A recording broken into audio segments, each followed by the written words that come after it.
Shabbat Shalom. We are now in the second portion, the second parasha of the book of Leviticus, Vayikra.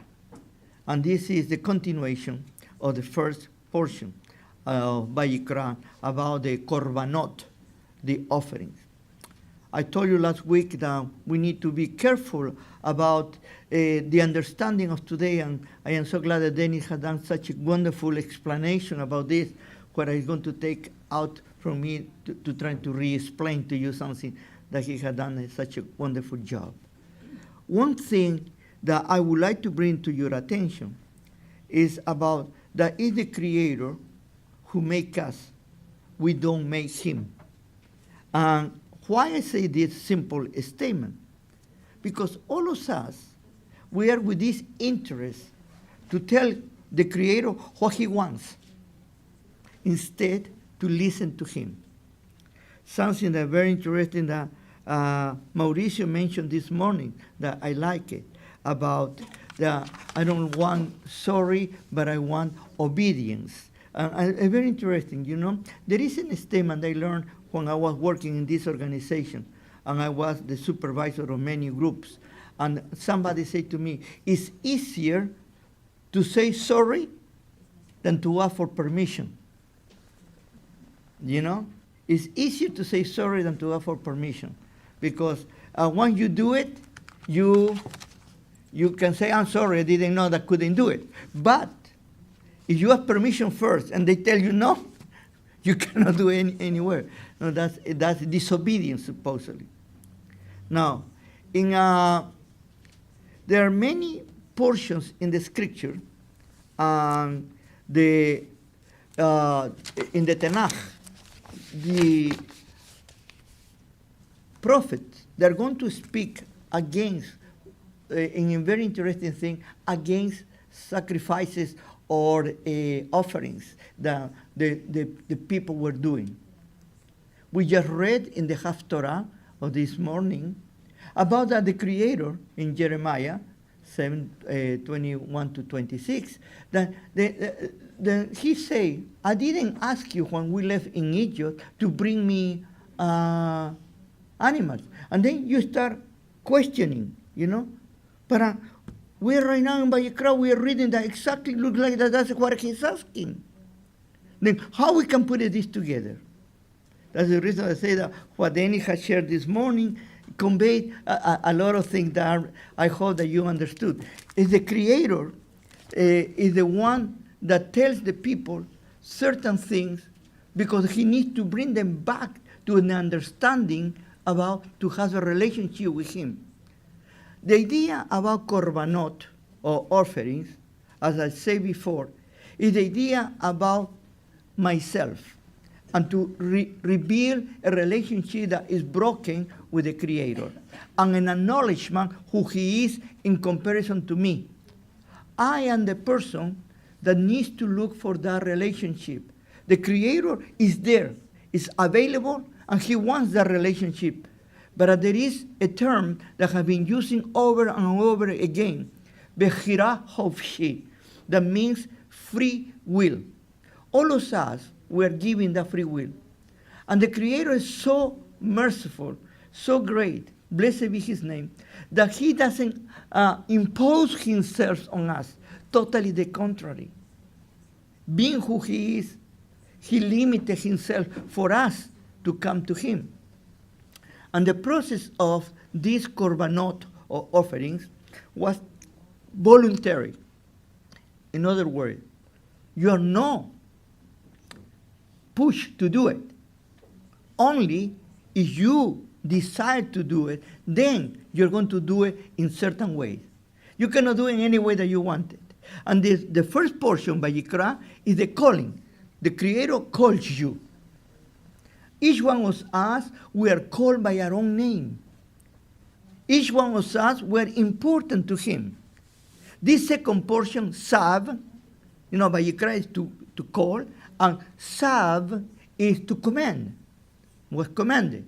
The Creator is going to command. He's going to ask you to do certain things accordingly to the way that he's going to describe. And here, in this portion, the word Torah is used over and over for each one of the korbanot.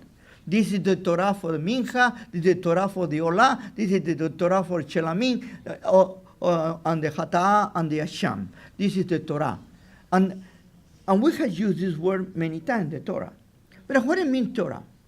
Now, many of the scriptures, they translate it as the law. And that is a terrible translation. And there's the problem that when it went from the Hebrew to the Greek, they translated as nomos. And they became a legalistic term, law. But really, the Torah has nothing to do with the law. It has to do with instruction, teachings, guidance. But it's totally different to what you have learned through the time. And even the translations are telling you something different sometimes when you read it.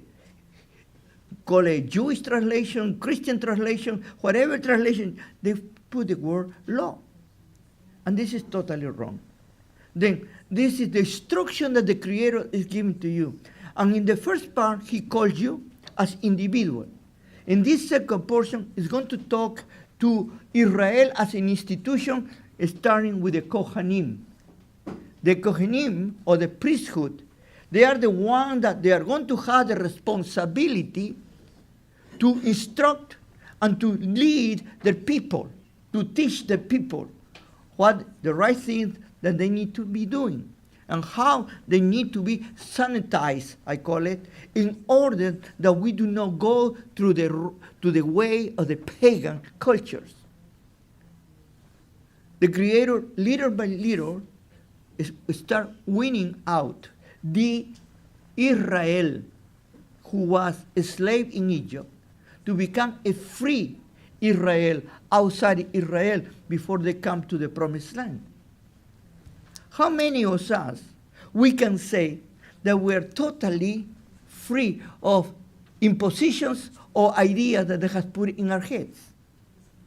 How many of us we still believe in things that they don't make any sense?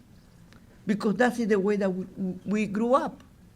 How many of us we are so fanatic in our religious doctrines of understanding that we cannot open our eyes to the reality of the truth that the Creator wants to give it to us.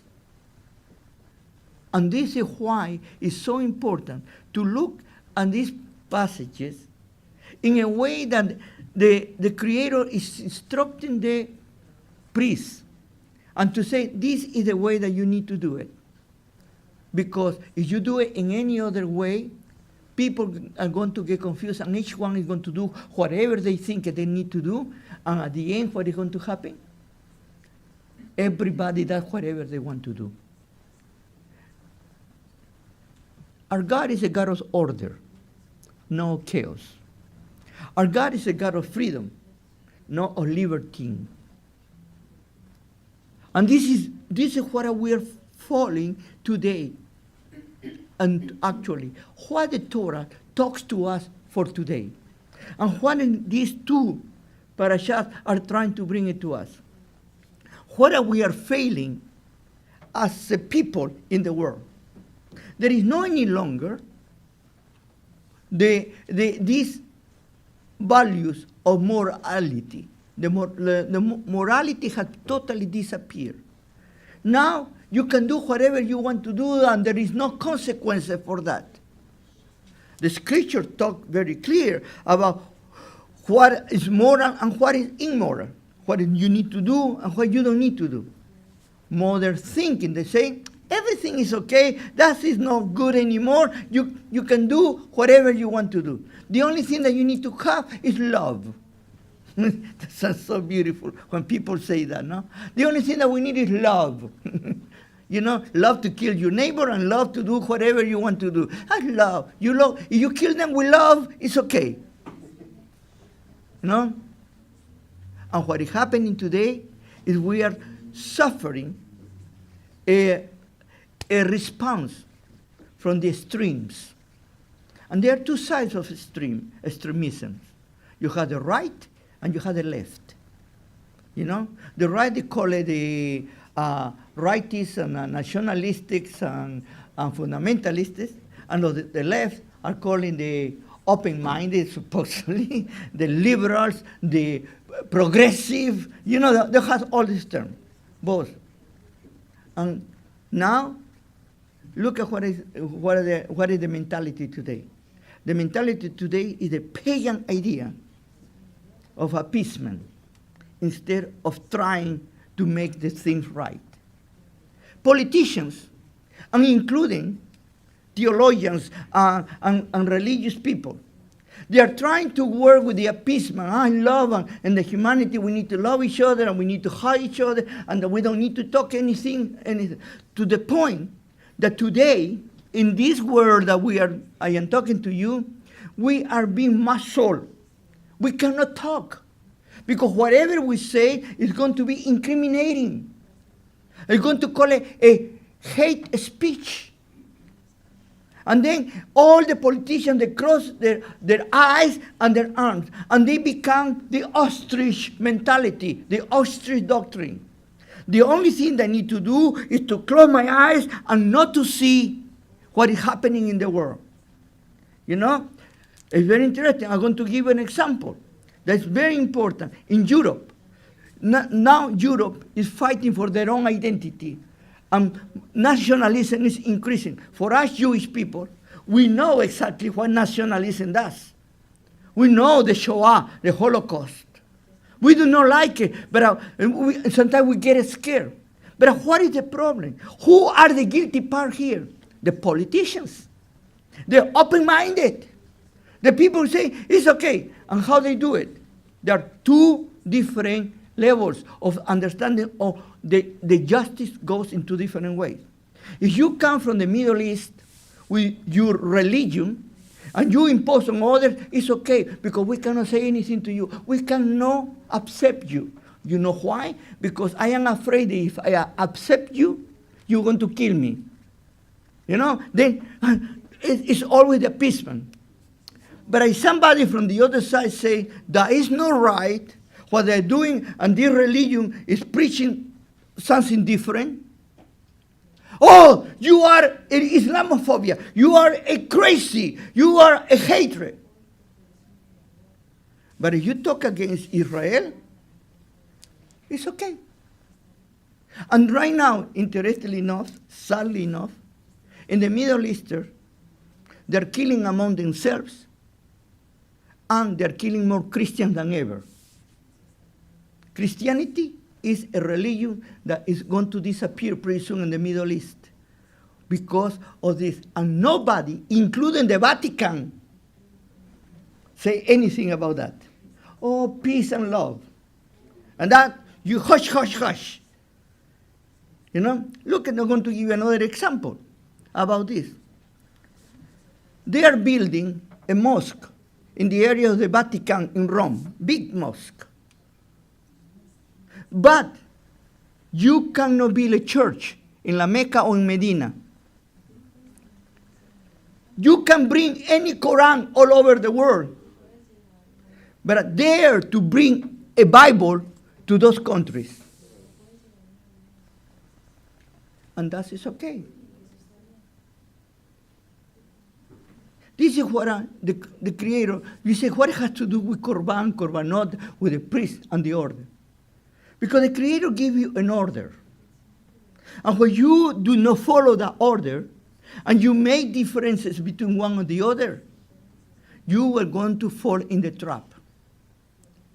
First of all, why is so demanding on the Kohanim?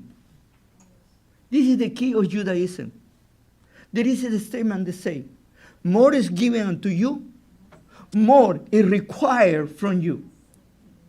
You know, if you are in higher positions, you need to be more strict in your behavior and everything than person that are lower, because you are the focus of everything.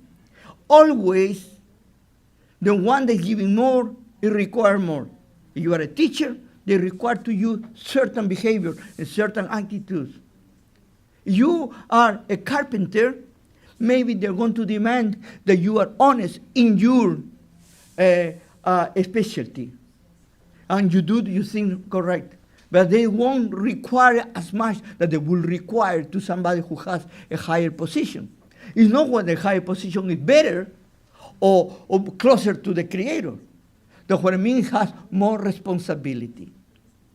And this is what I have been teaching all this time, in order that you understand. Do you remember I started with emunah, faith. And faith produces what? Trust, bitachon. You know, the emunah, the faith, put it in practice, that is trust. You trust. Because many of us, we believe. How many of us here, I say, leave your hand, how many of you believe in God? Not everybody. But how many of you trust God? That's a totally different idea. And then after the bitachon, the trust, comes another word that I call it the greatest gift that the Creator gave it to us as human beings. And it's Bechirah Hofshi, free will. And the Creator allowed the men do things that sometimes were not the most appropriate for men, because He gave them free will. You know, one of the things that I have heard of many atheists or many those who they call themselves no believers in the existence of the God, or they are not agnostic. You know, they say the problem of evil and pain and injustice in the world. How I can believe in a God that allows so much injustice? How I can believe in a God there's so much pain and so much suffering in the world? And let me ask you this question. Why you point your finger on the Creator? And why you don't point the finger on yourself? Because injustice is not done by the Creator. You know, the injustice is done by us. The killing is among ourselves. It's the same thing, by the way, this idea about we need to stop all weapons in the world, you know? Because weapons kill. You're right, weapons kill. But who are the ones that make those weapons kill? Who are behind those weapons? No, because we do not accept our responsibility. And this is the next portion of the Bechirah Hoshib, is the kavanah, the intention. And the intention of the hearts. And this is why the korbanot is so important. Because there is something that many people don't read about the Torah with the korbanot, the offerings. The Creator gave the opportunity to Israel to bring these animals or these offerings to Him. Because there was a difference that He wanted to show, first of all. We are humans and the other creatures are animals, different levels. You as human, you have the capability of reasoning. You have the capability of thinking. The animals are only instinctive. They do not have the capability to do wrong or to do right as we have. Secondly, He was going to give us, you come from this idea that you are going to appease the guy, you are going to buy me. Because, you know, sometimes I am hungry, I need to eat, you are going to feed me. That's the idea of the pagans. The Creator says, you don't need to appease me. You don't need, the reason that you are doing this is for your own sake. And the reason that you are bringing this offering is because you are doing willingly. Now, here's the key word. Willingly. What I mean when you do something willingly? That you are doing on your own. You have accepted, you have talked about it, and you know that you need to do it. And when you need to bring those animals, when you, or those offerings, when you have realized that you have done something that is not right, and that has cut your relationship with the Creator. And you need to redo the relationship, and He's there waiting for you. And that's so important to understand that part of willingly, because in these portions talks about only the faults committed involuntarily. No, bishgaga, This is the idea that you cannot be accepted committing faults voluntarily. Because voluntarily, there is nothing that you can do. And let me read something for you. Now, we just read in 1 Samuel, it says in chapter 15, verse 22, is the Lord pleased with burnt offerings and sacrifices? No. The Lord is pleased with obedience to the Lord's voice. Truly, obedience is better than sacrifice. Submissiveness better than the fat of the animals. And here comes something very interesting. Rebellion is a sin of sorcery. Presumption, a crime of idolatry. These two portions, they don't read it too often. You know, sorcery and idolatry. Which one? One is rebellion and the other is presumption. I want to do my things in my way. That it is sorcery. That's the hocus pocus. And I want to presume that I am better than anybody else, and for that reason, I am providing idolatry. And I want to be my greatest idolaters. We, all of us, we fall in the trap because we do not understand about the korbanot, the offerings.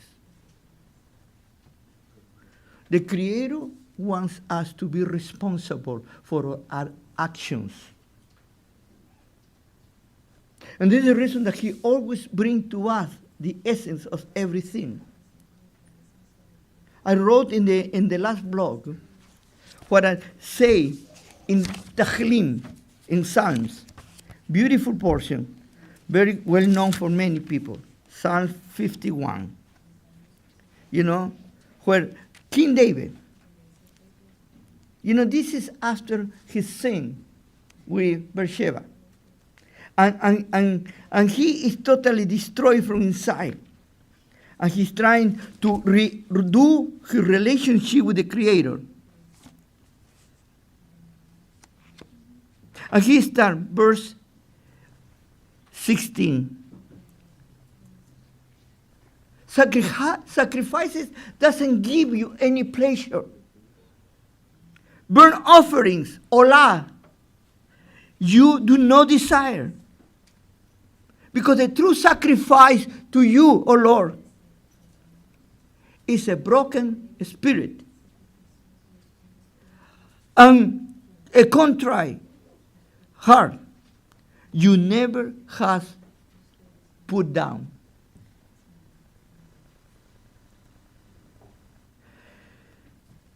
How much more we can look at what the Creator says? Is He teaching something like many people say that God is a God of wrath? That the only thing that He wants is blood to satisfy her bloodthirsty desires? He's like a vampire. And the only one that can quench the fire of His wrath is a bath of blood? That is the God that you believe on? And this is the God that He can know. There is no way that you can come and do your teshuvah because it's impossible, because God won't forgive you. The only thing you need to do is to accept somebody else's sacrifice in order that you go free. What is religion that teaches you somebody is going to pay for your sins instead of you be responsible for what you have done? That is what today the true teshuvah is talking about to all of us. It's very easy to accept hocus pocus religions. And it's very easy that we need to do certain things, to follow certain people. They have great ideas. But let's follow what the Creator wants for us.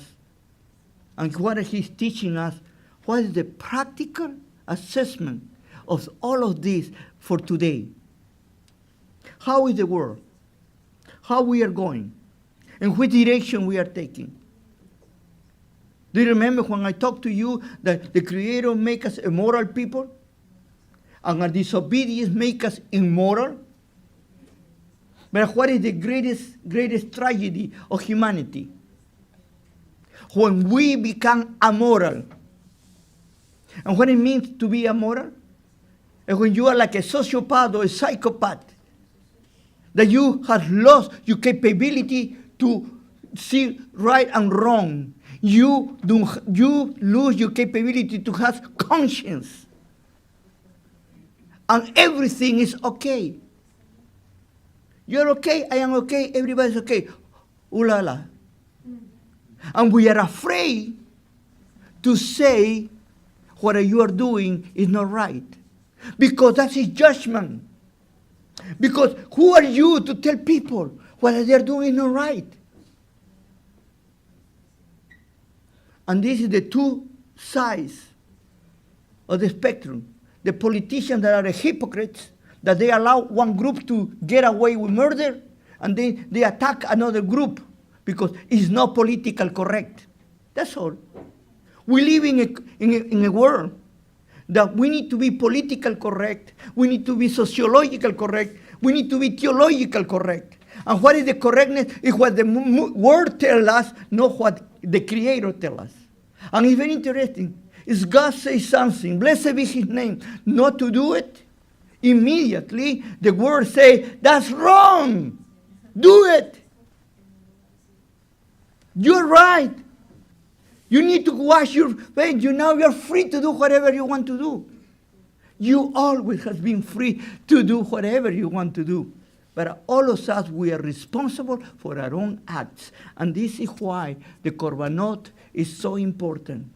We're coming willingly to the Creator to tell them, we have failed you. Sorry, I did wrong. I need to make it right because I want to continue the relationship with you. Who is the one that judges? We are the worst judges. We are worse than anybody else. The Creator is ready to forgive us, to make us right. We are the one that has a problem to forgive ourselves and to forgive others. Shabbat Shalom.